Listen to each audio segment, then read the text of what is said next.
iniciamos con nuestro primer tema, que es Cuarta Brigada de Ejecuciones Extrajudiciales, con nuestro invitado Sergio y la presentación del primer tema, Lara Diana.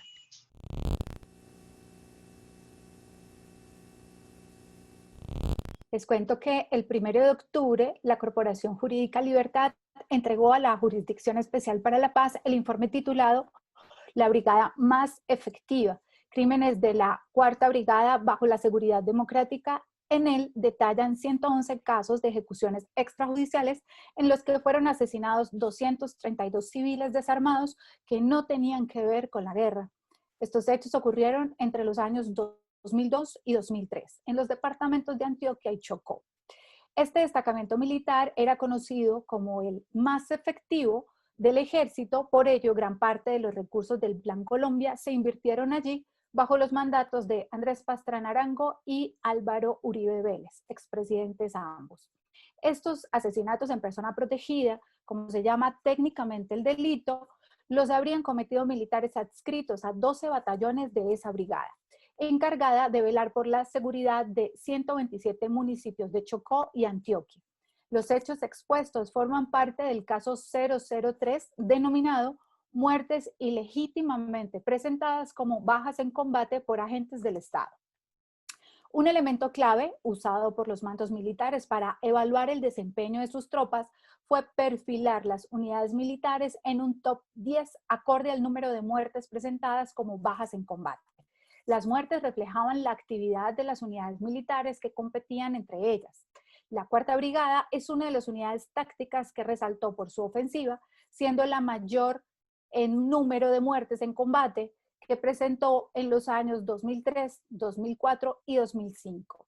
La importancia de este informe radica no solo en los datos revelados sobre estos crímenes ocurridos en los municipios bajo la jurisdicción de la Cuarta Brigada, según el Observatorio de Derechos Humanos y Derecho Internacional Humanitario, Coordinación Colombia-Estados Unidos, esta brigada también ejecutó el 21,8% del total de los casos de los mal llamados falsos positivos cometidos en todo el país.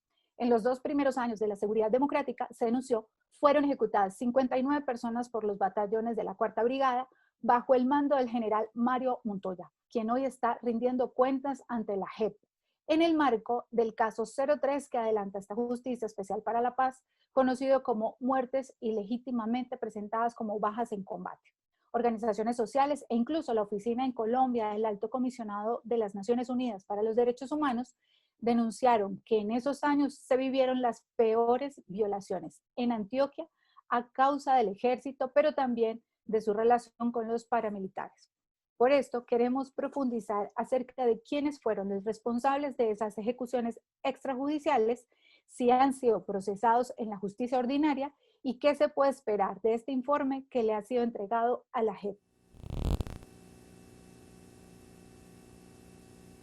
Sergio, quiero preguntarte, ¿hay responsabilidad del entonces presidente Álvaro Uribe Vélez en este fenómeno de las ejecuciones extrajudiciales cometidas por la Cuarta Brigada? Bueno, empezamos por las preguntas más difíciles. Pues evidentemente nosotros como organizaciones de derechos humanos sostenemos que esto es una política al interior de las fuerzas militares que además obedecían a orientaciones y a políticas desde otros niveles jerárquicos, desde el Ejecutivo, el Gobierno Nacional. Efectivamente, nosotros hay que contarles a la audiencia que estos casos de ejecuciones extrajudiciales son caracterizados por el alto índice de impunidad. Estamos hablando del 96,4% de impunidad a nivel nacional, cuya responsabilidad únicamente ha escalado máximo hasta comandantes de batallones, es decir, que se ha quedado la responsabilidad establecida en una mínima fracción de ese nivel jerárquico. Efectivamente, nosotros seguimos sosteniendo y seguimos luchando por probar que las ejecuciones extrajudiciales, como les mencionaba ahorita, es una política de Estado y por ende tienen que responder hasta los más máximos responsables, por llamarlo de alguna manera, y valga la redundancia. Sin embargo, la tarea nuestra en este momento es ir escalando la responsabilidad. Tenemos una labor creo que titánica por parte de las víctimas y las organizaciones de derechos humanos, que es probar la responsabilidad de los demás comandantes de batallones, luego brigadas, divisiones, comandos conjuntos, Ejército Nacional, Comandancia de Ejército Nacional, y luego así escalar probatoriamente en la responsabilidad de los civiles que estaban orientando y presionando a las tropas para mostrarlas como las tropas más efectivas dentro del conflicto armado y en su lucha contra la insurgencia. Yo puedo ahí hacer una repregunta, José. Claro. Bueno, ahí había una directiva, Sergio. Por eso hablábamos de la responsabilidad del presidente, porque había una directiva en el Ministerio de Defensa de la época que un poco disparó este fenómeno, ¿no? Entonces, cuéntanos un poquito de esta responsabilidad gubernamental en su momento. Exacto, en realidad ha habido varias directivas, no solamente la del 2005, que es la más conocida, sino que ha habido varias directivas, incluso desde el 2002, en la que el gobierno nacional, en cabeza del Ministerio de Defensa, medía sus tropas a partir de resultados operacionales, medidos a partir de la muerte de sus contrincantes. En ese sentido, las tropas e incluso los comandantes de las unidades militares lo que hacían era, bajo el manto de legalidad de esas directivas emitidas por el Ministerio de Defensa, generar presiones a sus hombres en filas para presentar muertes en combates, y era un teatro operacional donde se camuflaban la ilegalidad a partir de un teatro o un manto de legalidad aparente. Pero efectivamente todo nace, o más bien se cobija de esa legalidad que les menciono, de esas directivas planeadas, emitidas por el gobierno nacional. Sergio, en esa línea, la responsabilidad del general Mario Montoya en este fenómeno de las ejecuciones extrajudiciales cometidas por la Cuarta Brigada. Es importante hablar de este sujeto, de Mario Montoya Uribe, por varias razones. Primero, desde el 13 de febrero de este año, le solicitamos a la Jurisdicción Especial para la Paz la expulsión de este compareciente, dado que no estaba teniendo un compromiso serio con la paz ni con la verdad. Prefirió guardar silencio, no contribuir a la verdad de las víctimas, a pesar de haber suscrito un acta de comparecencia y sometimiento de la justicia transicional. En ese sentido, cuando él decide guardar silencio, le solicitamos a la JEP, particularmente a la Sala de Reconocimiento, su expulsión del sistema y de los beneficios. El 30 de septiembre, un día antes de la entrega del informe, solicitamos nuevamente el retiro del señor Mario Montoya Uribe de la justicia transicional. Y lo reiteramos en el informe del cual se hacía mención ahora. Si bien este informe coincide con la comandancia de Mario Montoya Uribe en la Cuarta Brigada, lo que se le solicitó a la Jurisdicción Especial para la Paz es que lo asumiera más como una información para contrastar en vía de su silencio y para tenerlo en cuenta para su expulsión. Sin embargo, la pregunta dirigida es: ¿qué responsabilidad tiene Mario Montoya? Y es muy puntual, sin embargo, quería como contextualizar lo que venía pasando con él en las versiones voluntarias. Hemos recolectado información suficiente para establecer, para afirmar que Mario Montoya Uribe no solamente conocía de esas actuaciones ilegales, criminales por parte de sus tropas de la Cuarta Brigada de los 12 batallones, sino que además las promovía, las incentivaba a partir de orientaciones, comunicaciones directas a sus hombres, con el fin de que no presentara ni otro tipo de resultados operacionales diferentes a las bajas o a las muertes. Ahora bien, las pruebas que tenemos son contundentes. Están los testimonios de algunos militares que han servido de testigos y han aportado información en la justicia ordinaria. Desde hace alrededor de 3, 4, 5 años han venido algunos militares en la fiscalía señalando al señor Mario Montoya Uribe de ser quienes se comunicaban con ellos directamente y mediante vía telefónica les manifestaba que los únicos resultados operacionales que servían a él eran las muertes de las personas. E incluso cuentan, hay una anécdota que yo siempre la recuerdo, en la Cuarta Brigada, uno de los soldados reporta una captura y lo que le plantean es: no, es que yo no necesito captura, necesito son muertes. Entonces el soldado cuenta: yo entendí que en ese momento el comandante me estaba diciendo que la tenía que asesinar. Como este elemento hay otros, e incluso Lourdes también ha hecho un seguimiento importante a este tema, de la responsabilidad del señor Mario Montoya Uribe cuando era comandante del Ejército Nacional. Y durante cada comandancia de Mario Montoya hemos evidenciado que por las unidades militares que iba llegando, iba arrojando resultados criminales maquillados de legales. Perfecto. Sergio, en esa misma vía, Diana, en referencia a lo que hace Sergio, ¿ustedes pudieron corroborar si él ordenaba a sus tropas con la frase de ver correr ríos de sangre? Sergio, ¿cómo es esa afirmación de la que se ha señalado que él pedía, que pedía Mario Montoya? Bueno, en realidad esa frase no surge alrededor de la comunicación radiooperador con sus hombres, sino que surge en una reunión donde él plantea que efectivamente la guerra se mide en litros de sangre. Y es una frase que es reiterada en el Ejército Nacional, no solamente por Mario Montoya, sino por otros militares comandantes. Pero cuando Mario Montoya sostenía comunicación con los comandantes de las contraguerrillas, les manifestaba que los resultados operacionales que solamente le servían a él eran las muertes, e incluso era como él medía sus tropas. Ahora Diana mencionaba el tema del ranking de los batallones. Antioquia lamentablemente se ha caracterizado por ser un departamento donde ha servido de laboratorio de muchas cosas, del paramilitarismo, de las ejecuciones extrajudiciales, entre otros crímenes de Estado. Y en la medida en que Mario Montoya iba ascendiendo en su comandancia, él empezó cuarta brigada, posteriormente siguió a la división, y en la medida en que iba subiendo de nivel de jerárquico, iba ampliando su competencia territorial, y también podemos evidenciar en Antioquia que cuando más iba alcanzando mayor número de municipios y territorios, más amplia era resultados operacionales ilegales o criminales.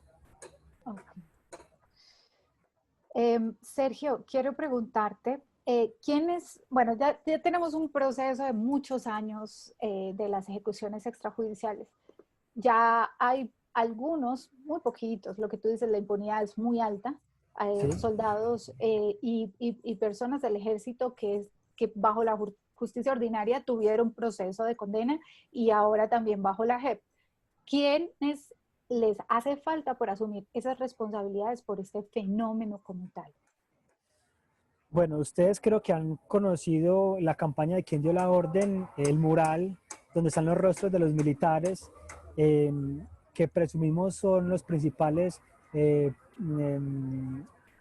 principales responsables, por decirlo de alguna manera, que ejercían algún mando en las unidades militares. Sin embargo, yo creo que en Antioquia podemos hablar de una cadena de mando que nos preocupa porque hasta el momento las investigaciones son mínimas para esclarecer su responsabilidad y contribución en las ejecuciones extrajudiciales.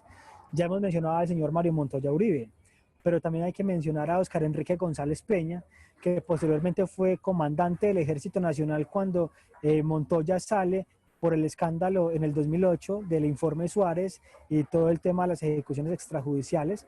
Quien asume el mando del ejército es Óscar Enrique González Peña, que incluso me atrevería a afirmar que tiene mayores cifras de ejecuciones que el mismo Mario Montoya Uribe. Pero a su vez, también hay otros militares como Roberto Pico Hernández, Juan Carlos Barrera Jurado, el señor Juan Carlos Pisa Rodríguez, que en Antioquia fueron determinantes para toda esa política de las ejecuciones extrajudiciales. Ellos ejercían mando en batallones, brigadas, divisiones, y el Comando Conjunto Caribe, que es de donde hace parte la Cuarta Brigada y la Primera División y ahora Séptima División, y son esas personas las que nos parecen fundamentales a la hora de determinar la comisión de esos delitos aquí en Antioquia. Sergio, en esa misma línea, en el informe que ustedes adelantan desde la Corporación Jurídica Libertad, en el caso de la Cuarta Brigada, pero también se lo pregunto a nivel nacional, ¿se puede señalar hoy que las ejecuciones fueron un crimen de Estado o simplemente hechos aislados cometidos por algunos militares que se salieron de la norma?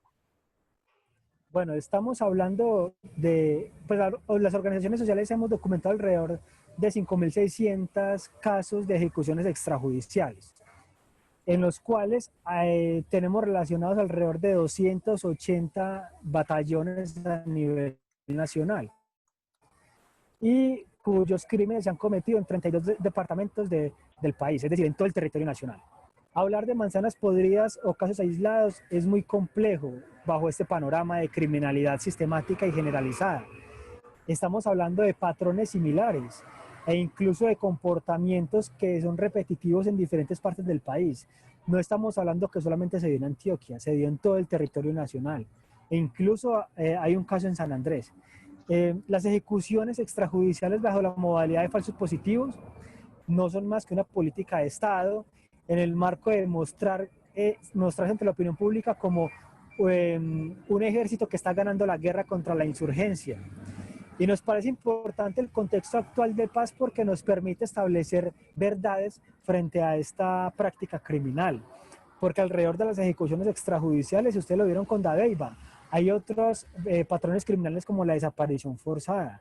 El ejército tenía unos sitios exclusivos para inhumar a sus víctimas, pero además iban delegando militares entre unidades militares y entre batallones para seguir con la práctica. E incluso el ranking del top 10 de los batallones se determinaba a partir de la presentación de víctimas de ejecuciones extrajudiciales. E incluso en las versiones voluntarias, cuando le mencionábamos esto a un militar, y hay que hacer claridad que dentro del aporte a la verdad que se ha dado en la JEP es mínimo por parte de los agentes estatales. No es cierto que los agentes estatales estén diciendo la verdad en la JEP. Siguen con la misma postura de ocultar y de negar. Pero sí ha habido algunos, y entonces algunos le cuestionamos algo a uno de ellos, le preguntábamos, bueno, pero ustedes en algún momento iban a confrontar a la insurgencia. Nos decían, ¿para qué? Si ya teníamos los resultados operacionales que era la gente. Yo no voy a arriesgar mi vida porque mis resultados operacionales ya los tengo asegurados. Entonces, evidentemente no es algo aislado, no son manzanas podridas, sino que es algo sistemático y generalizado que obedece incluso, cumple con todos los requisitos para hablarse de un crimen de lesa humanidad en el territorio nacional bajo la responsabilidad del Estado colombiano. Sergio, quiero preguntarte por qué precisamente en la Cuarta Brigada fue que se concentró este fenómeno de las ejecuciones extrajudiciales. ¿Hay alguna razón por la que haya sido allí? Bueno, nosotros, como les decía ahorita, también hemos indagado sobre por qué Antioquia, por qué ese territorio. Pero cuando hablamos de Antioquia también hablamos de otros tipos de laboratorios, de ensayos lamentables de criminalidad estatal como el paramilitarismo, como la desaparición forzada por parte de agentes estatales, la criminalización, la tortura, el asesinato y la eliminación de partidos políticos como Aluchar y la UP en el nordeste antioqueño, pero también los movimientos cívicos de derechos humanos aquí en el oriente. Y efectivamente Antioquia se ha convertido en ese nicho y en ese territorio para ensayar esa criminalidad estatal.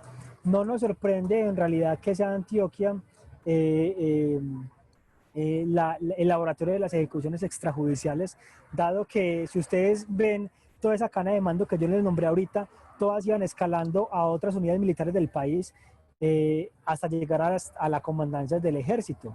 Incluso el hoy comandante de la séptima división que quería o pretendía ser nombrado como el jefe de operaciones del Ejército Nacional, tiene casos de ejecuciones extrajudiciales. Entonces, no es nuevo que Antioquia sea el laboratorio para ensayar ese tipo de prácticas, pero además están aquí los comandantes militares que han ido a otras zonas del país a comandar las unidades militares y a liderar esos procesos criminales. Mario Montoya, por ejemplo, es un caso. ¿Me permites, José, hay una repregunta a Sergio? Sergio, en este caso, las fuerzas militares de hoy, ¿quiénes están ocupando altos mandos que le deban cuentas a Colombia de este fenómeno de los falsos positivos? Bueno, esa es una muy buena pregunta porque eso nos pone en un contexto de garantías de no repetición. porque siempre le hemos exigido a la Jurisdicción Especial para la Paz que lleve a cabo todas las orientaciones, las decisiones posibles para que haya no repetición. Y mientras algunos de esos comandantes sigan ejerciendo mando, va a seguir repitiéndose estos crímenes de Estado. Nosotros llamamos la atención en algún momento de Nicasio Martínez, que incluso hoy aparece en el mural de Quien dio la orden, que tristemente fue retirado por otra situación diferente a su responsabilidad con las ejecuciones extrajudiciales, pero también hay otros comandantes como el señor Eduardo David Bastidas, que hoy es comandante de la 10ª Brigada. El señor Zapateiro también tiene casos pendientes de crímenes que se configuran como crímenes de Estado y graves violaciones a los derechos humanos. El hoy comandante en Antioquia, la 7ª División, también hace parte de esa lista que tiene casos relacionados de ejecuciones extrajudiciales. Próximamente vamos a presentar un informe donde se relacionan los casos del señor Juan Carlos Ramírez, que hoy es comandante de la 7ª División. Entre otros, en este momento se me escapan otros nombres, pero particularmente estos son los que hemos insistido que hoy tienen un nivel de mando, e incluso del listado de comandantes cuestionados en el Congreso por su relación con las ejecuciones extrajudiciales, estuvo el comandante de una de las unidades de inteligencia y contrainteligencia, que no sé si ustedes se dieron cuenta, a principios de este año, durante la semana de la diligencia de Mario Montoya Uribe, el ejército se intentó ingresar de manera ilegal a la Corporación Jurídica Libertad. Logramos identificar el vehículo en el que se movilizaban y ese vehículo estaba adscrito a ese batallón del que es hoy comandante esta persona de inteligencia y contrainteligencia. Hasta que no se depuren las fuerzas militares y los mandos, no se van a garantizar la no repetición de estos crímenes. Sergio, en el informe hay una operación que ustedes destacan, que es la Operación Marcial o Marcial Norte, ordenada el 8 de marzo de 2003 por parte del que era entonces comandante de la brigada, Mario Montoya.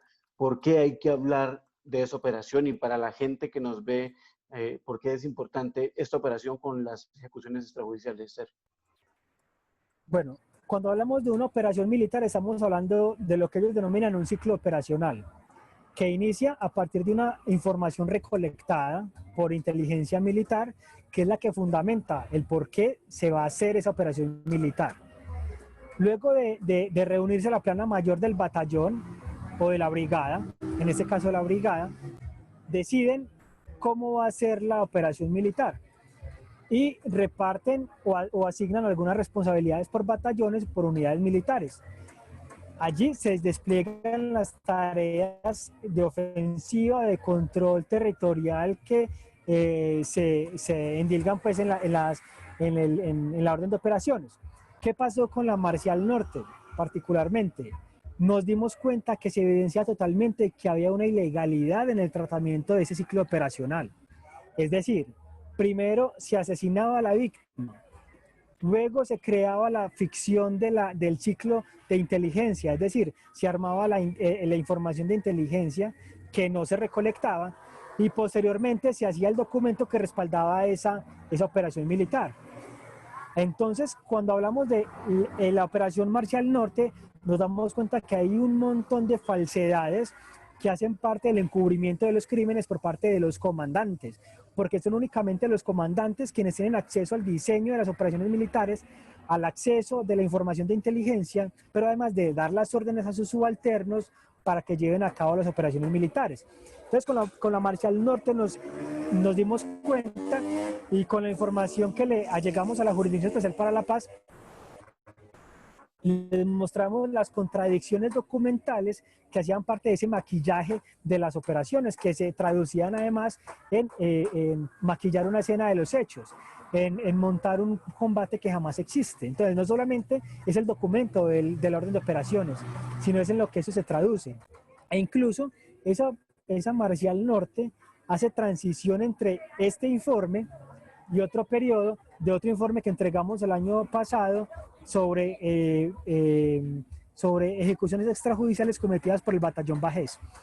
Y allí evidenciamos también que en el 2003 y 2004 las cifras de ejecuciones extrajudiciales iban en aumento, pero además porque operaciones militares como la Marcial Norte ya se seguían reproduciendo y multiplicando a nivel regional aquí en Antioquia.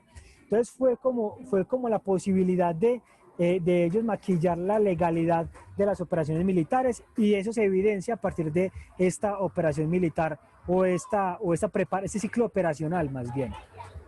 Es por eso que destacamos esa operación militar.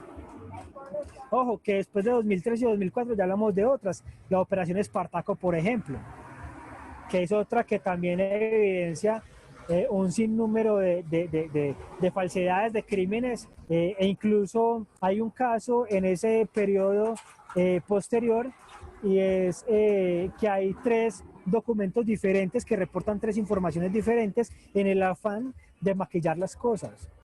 Entonces, claro, esas operaciones militares, esos ciclos operacionales evidencian también que se trataba de teatros operacionales maquillados y simulados.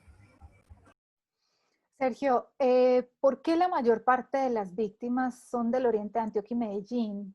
Creo que eso ya lo habíamos preguntado, ¿no? ¿O no? No, pero y además que en este informe hay 40 casos de menores de edad. Ah. Y quiero llamar la atención porque hay varias cosas que quiero llamar la atención en este punto ahora que ustedes lo mencionan. No sé si me escuchan bien. Se te estaba cortando un toque. Pero ahí ya otra vez. Listo. Les decía que era importante señalar algo, y es que en este caso también hay víctimas menores de edad, y las víctimas menores de ejecuciones no son pocas, son muchas. Es un nivel muy elevado de víctimas menores de edad, chicos de 13, 12, 14 años ejecutadas por el Ejército Nacional. Eso también hay que resaltarlo porque hay que pedirle verdad al Estado colombiano sobre los chicos menores de edad que fueron ejecutados por el Ejército Nacional. Ahora bien, iré ahora sí a lo que me preguntan sobre el Oriente y Medellín. Nosotros identificamos unos patrones de criminalidad aquí en Antioquia que iban variando con el tiempo. Inicialmente, las ejecuciones extrajudiciales van dirigidas contra líderes de algunos municipios que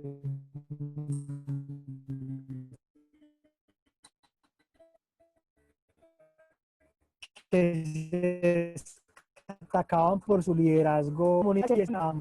Esos comportamientos del Ejército Nacional, ellos cambian su forma de proceder. Entonces ahora lo que hacen es retener a la víctima, ya sea en Medellín, ya sea en el oriente antioqueño, digamos en el municipio de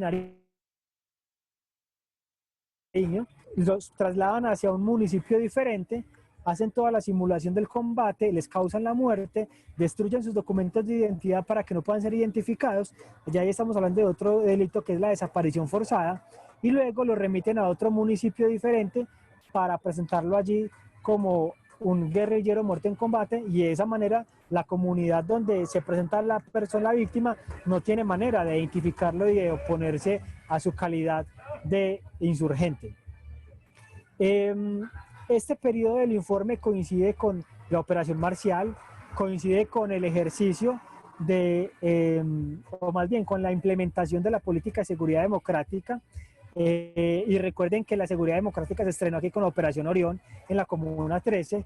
Incluso algunos de los casos que reportamos en el informe coinciden territorialmente con la Comuna 13 y el barrio Robledo y el barrio La Herrera, donde tenía fuerte presencia el Ejército Nacional y grupos paramilitares, pero además en el oriente antioqueño, porque es que el oriente es un corredor importante, hablando en términos económicos, porque comunica a Antioquia con Cundinamarca, Medellín con Bogotá, pero además está toda esa zona de Magdalena Medio, que comunica también a Antioquia con otros territorios, otras subregiones. Evidentemente, la orientación o la orden de Álvaro Uribe Vélez fue retomar el control de las vías más importantes del país, entre ellas la vía Medellín-Bogotá, que es la que cruza por todo el oriente antioqueño. Y en ese sentido, lo que hacía el gobierno nacional era reportar esos controles militares a partir de resultados operacionales que eran falsos, pero que a fin de cuentas ante la opinión pública se hacía ver como si el gobierno nacional y el ejército de Colombia estuviese mostrando resultados a partir de esa directriz de retomar el control de algunas zonas del país, entre ellas el oriente antioqueño y algunas zonas como Medellín, la Comuna 3 y otros barrios de Medellín, donde había presencia, no solo presencia de grupos insurgentes, sino también habían procesos organizativos de resistencia y defensa de derechos humanos de los barrios, que luchaban, por ejemplo, por la conexión a los servicios públicos domiciliarios o que defendían la posibilidad de tener una vivienda digna. Esa población fue la más afectada en Medellín a partir de la práctica criminal del Estado colombiano, de las diferentes operaciones militares, 13 en total durante el año 2002, solo en la Comuna 13. Y en todas ellas se arrojaron víctimas de ejecuciones extrajudiciales y de desaparición forzada. Sergio, en esa misma línea, ¿cuál es el grado de impunidad que existe en los casos que ustedes reflejaron en este informe? Hablan de 111 de ejecuciones extrajudiciales. Sí, son 111, pero con 232 víctimas. Como les decía al inicio, efectivamente nuestro aparato de justicia se caracteriza por ser selectivo, por ser eficaz para algunos delitos o para algunos actores armados. La justicia colombiana ha sido muy eficaz para aplicar la responsabilidad de mando en la justicia ordinaria para los grupos insurgentes, pero cuando hablamos de grupos regulares como el Ejército Nacional, hablamos de una responsabilidad que únicamente escala a mandos medios bajos como comandantes de guerrillas, soldados rasos, máximo comandantes de batallones, pero que en última no son muchos los comandantes de batallones que han dado con una condena a nivel nacional. Estamos hablando de un 96.4% de impunidad en estos casos de ejecuciones extrajudiciales, pero además estamos hablando también de casos que no interesan que se impulsen dentro de la justicia. Hemos tenido muchas discusiones con algunos funcionarios de fiscalía históricamente porque archivan los casos. Y entonces a las víctimas y a las representaciones de las víctimas nos vemos obligadas a asumir el papel de casi de la fiscalía recolectando pruebas para poder demostrar la responsabilidad de los militares. Entonces eso también hay que aclarar que no son todos los despachos fiscales ni judiciales los que tienen esta postura, porque ha habido unas personas muy comprometidas con esos casos, eso hay que señalarlo. Pero además hay que hablar de algunas conductas por parte de la Fiscalía General de la Nación, donde hemos notado que ha habido algunas orientaciones donde se les quitan la posibilidad o la capacidad de algunos despachos fiscales para asumir investigaciones serias. Estamos hablando de tener un investigador por cada 3 despachos fiscales y cada despacho fiscal con 700 casos, cada uno de 700 víctimas. Es imposible que un investigador asuma la investigación o las pesquisas de los 3 despachos fiscales. Entonces estamos hablando por un lado de algunos funcionarios que no tienen voluntad para adelantar las investigaciones y por el otro que no existe la capacidad para investigar todo este cúmulo, este volumen de casos de ejecuciones extrajudiciales.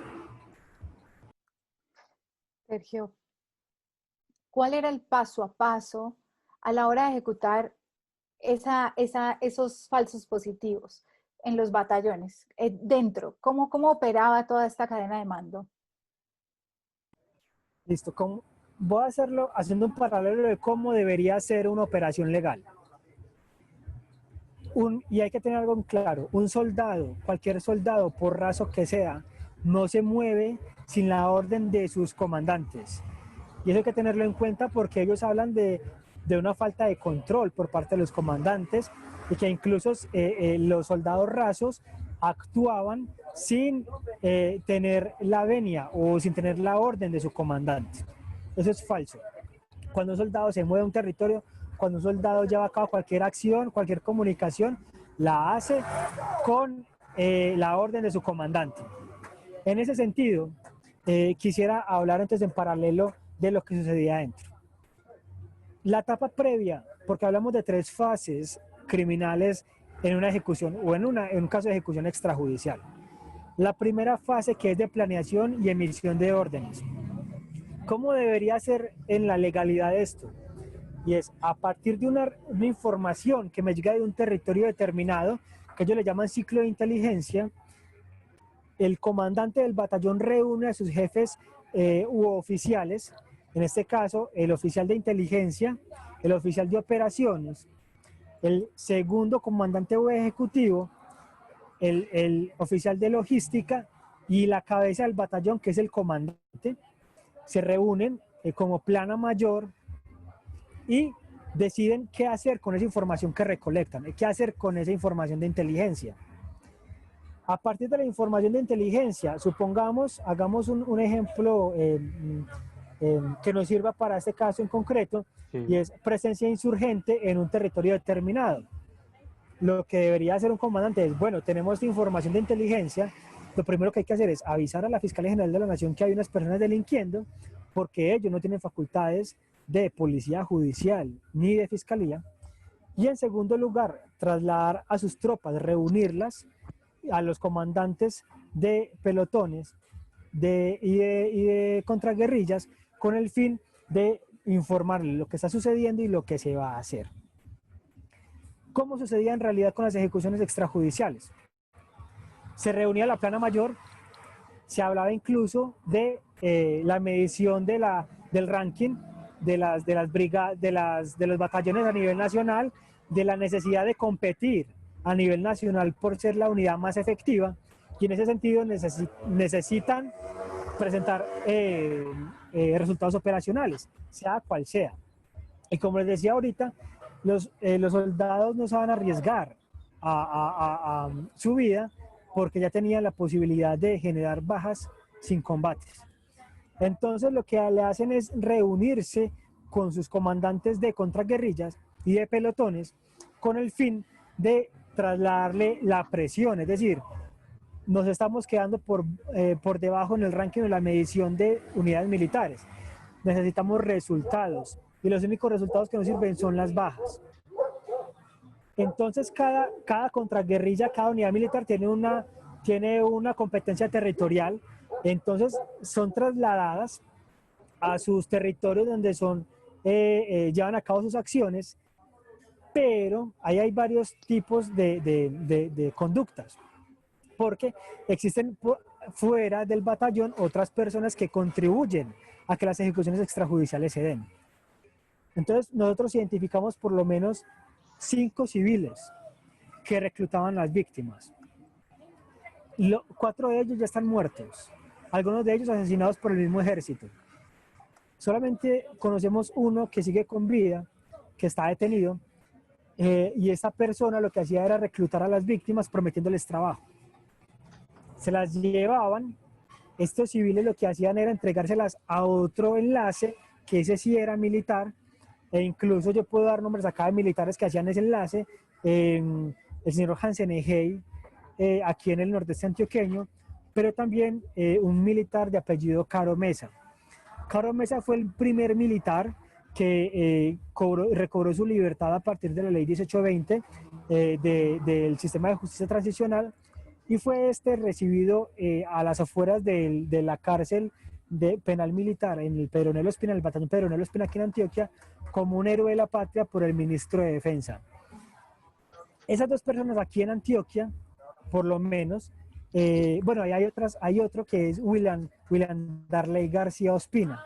William Darley es, ahorita podemos hablar de que este caso particularmente es muy especial, porque William Darley decide contribuir a la verdad, incluso antes del proceso de paz.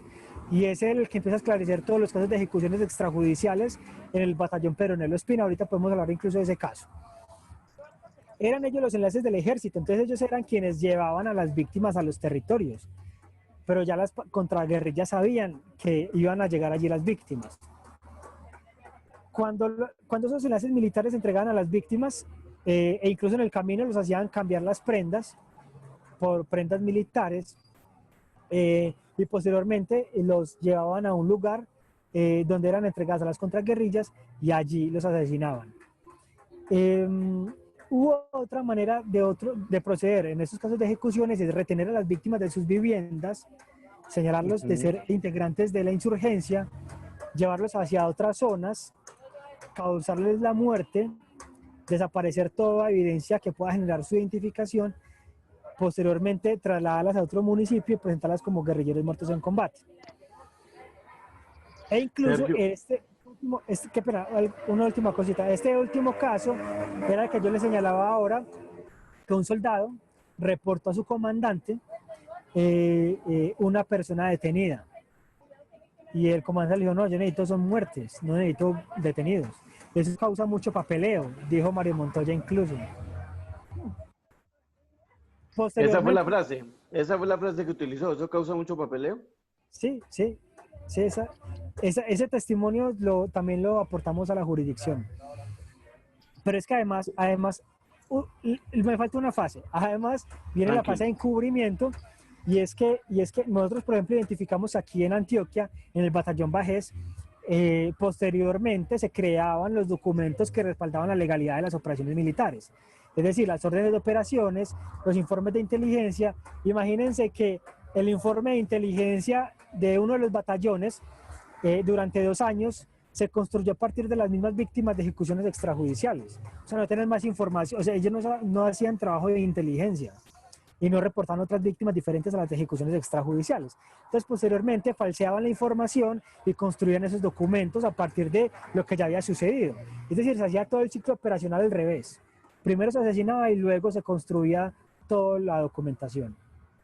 Bueno, Sergio, y quiero contarle una última cosa. Es el papel de la justicia penal militar. Y es que no solamente eran los comandantes, sino que la justicia penal militar se encargaba de encubrir y se encargaba de esconder la información. Es más, muchos funcionarios de la justicia penal militar nos trataban a nosotros los abogados como si fuéramos guerrilleros también.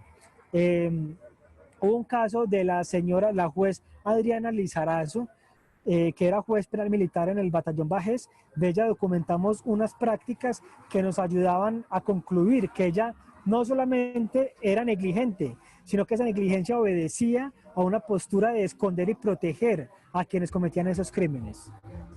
No era una negligencia, sino que era un aporte a la criminalidad. Ahora sí, perdón. Sergio, no, usted en la entrevista nos habló de unas cifras y Fiscalía maneja otras. ¿Cuál es la cifra más aproximada que en Colombia podamos decir de casos de personas asesinadas bajo esta modalidad de ejecuciones extrajudiciales? Sí, pues nosotros hemos alcanzado a documentar 5.600 casos de ejecuciones extrajudiciales. Sin embargo, un militar, un policía, hace 5 años aproximadamente, hizo una publicación, un libro, en el que se habla de casi 10.000 casos de ejecuciones extrajudiciales. ¿Cuál es la disparidad de las cifras? El papel de la justicia penal militar, por ejemplo. Es decir, ¿qué información no conocemos? ¿Qué información todavía está escondida en los batallones? E incluso cuando hablamos, por ejemplo, del caso del batallón Bajés, estamos hablando de un archivo que se destruyó porque ellos manifiestan que no toda la información está construida porque el batallón y solamente el archivo donde se guarda la información de las bajas había sido incendiado. Entonces, coincidencialmente no hay información. Entonces, hemos podido acceder a algo, pues calculamos, y ahorita Lourdes me corregirá, podemos hablar de un 5% que podamos conocer de ejecuciones extrajudiciales. Imagínense, estamos hablando de 5.600 casos, pero además, si hablamos de la cifra que hace referencia a este policía, son 10.000 casos.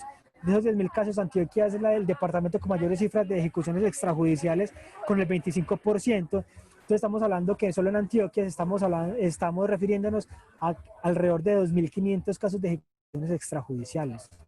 Es una cifra impresionante para hablar de casos aislados, por ejemplo. Entonces, no hay una certeza de cuántos casos hay, pero sí hay una certeza de que hay mucha información oculta a los ojos de la justicia, de las organizaciones de derechos humanos y de las víctimas.